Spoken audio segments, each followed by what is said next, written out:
everyone, I'm Dr. Pankaja Ingle, immensely pleasured to make the official announcement of my edited book, Voicing the Unvoiced, Assimilating Transgender Through Research, co-edited by Dr. Sanjeev Ingle.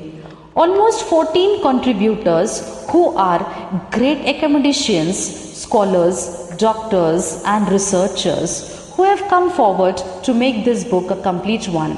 I thank Dr. Dhammaji Kharat, Dr. Preeti Ramteke, Dr. Sandhya Bhagat, Dr. Sanjeev Ingle, Mrs. Usha Lokhande, Dr. Lalit Ujede, Dr. Nilima Tidke, Dr. Sajjay Tamgadge, Dr. Ghazala Hashmi, Professor Navita Malani, Professor Shuddhodhan Kamre, Dr. Anjali Vart, and Professor Manisha More, trying to put forward the concept behind this book.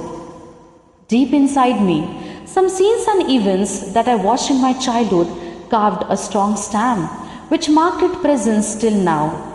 In my childhood, when I travelled by train, I was fascinated by everything I saw around, and with my curious mind, I kept asking questions to my parents and grandparents who accompanied me. Some queries were satisfied by them, but some answers gave me a long-term scope to meditate and assimilate them. One such striking incident I remember, I was sitting in the coach of the train and suddenly some people entered, clapping their hands and singing and dancing and begging for money. I as a child had seen many people around and was accommodated with them, but then these people were different, but frankly speaking, I was not at all scared of their behavior. I gave a smile to one of them who put her hand on my head and gave me blessings. My grandmother gave her money and she went away happily, but I could not pull my sight out of her. The train started, but my sight was all on them, who looked similar in many aspects and were standing in groups. The train moved on, leaving everything behind, but I carried in my heart and mind what I'd experienced there.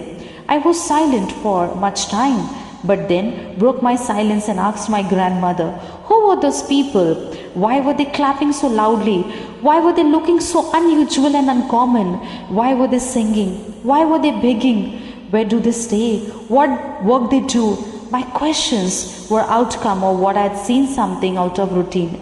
My grandmother told me that these people are called the Hijras. They are God's people. Their blessings are blessings from God. God made them special. When they come for begging, just give them money. They'll give you blessings.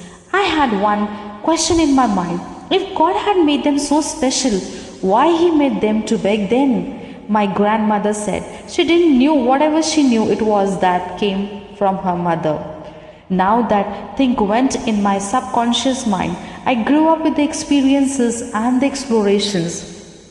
I saw the Hijras on the station on signal, baby shower ceremony and at certain religious and traditional events where they were called upon to perform dances, sing songs and take money. I saw Hijras in movies projected in different shades, but the questions were still in my mind. Why and why only these activities were restricted for them? People around them made fun, laughed at them, but my heart melted and wept inside.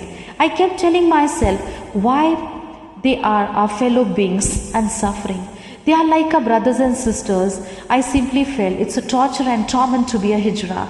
So much humiliation and degradation a human has to face simply because they are not like man and woman, a stereotyped gender role decided by the society. Every human has rights to live with dignity and decorum, despite of any gender he or she belongs to.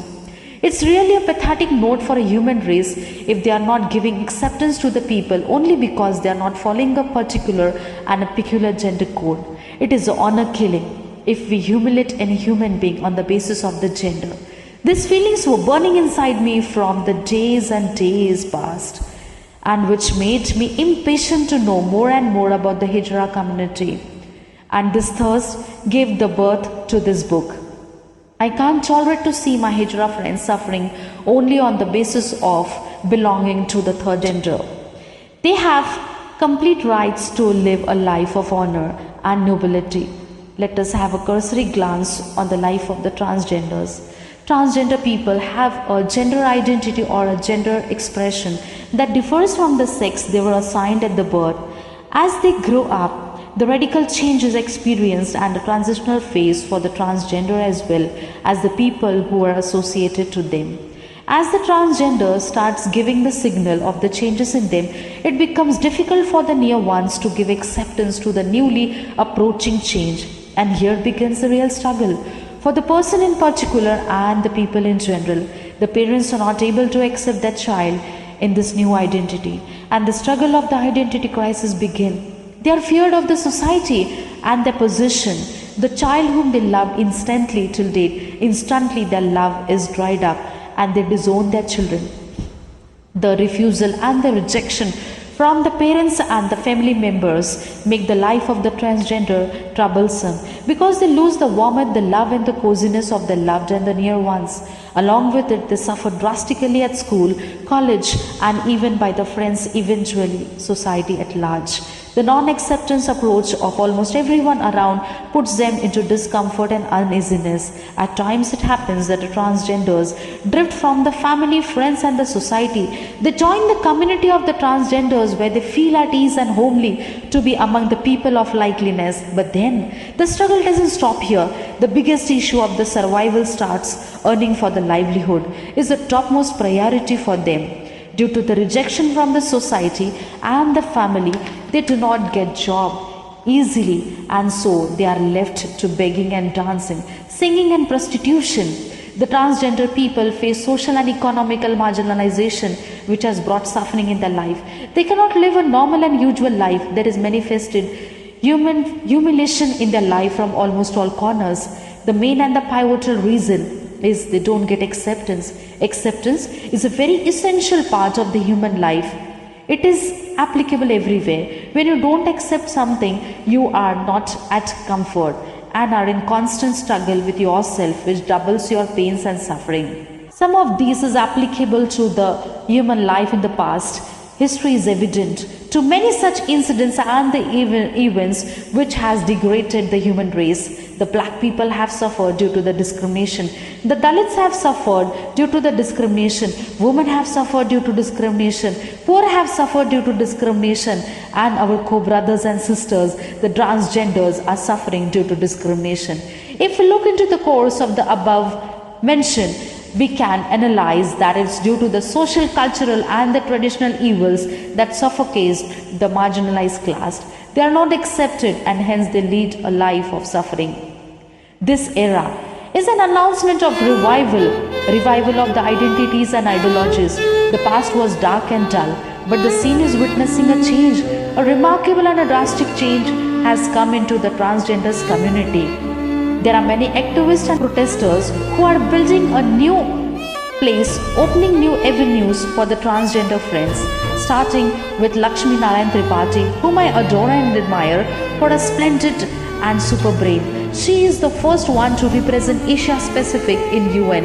Her oratory skill and her struggle to bring the transgenders on the forefront is admirable. She is an epitome for many strugglers and unhappy people. Sharmila is the first transgender lawyer of Tamil Nadu who is an activist and fought constantly for the atrocities faced by the transgender people. Shabri Giri is an Indian naval officer and had to face many troubles related to her gender. Dr. Manami is the first transgender principal of the college. She has started a magazine in 1995 for her Hijra community. Pritika Yashini is the first transgender police officer in India. Jyoti Mondal is the first appointed as judge in the Lok Adalat, where she boldly fought for the rights of the transgender community. Nitisha Biswas, the first to be the winner of the beauty pageant. She represented India in Miss International Queen and Miss Australia in 2019.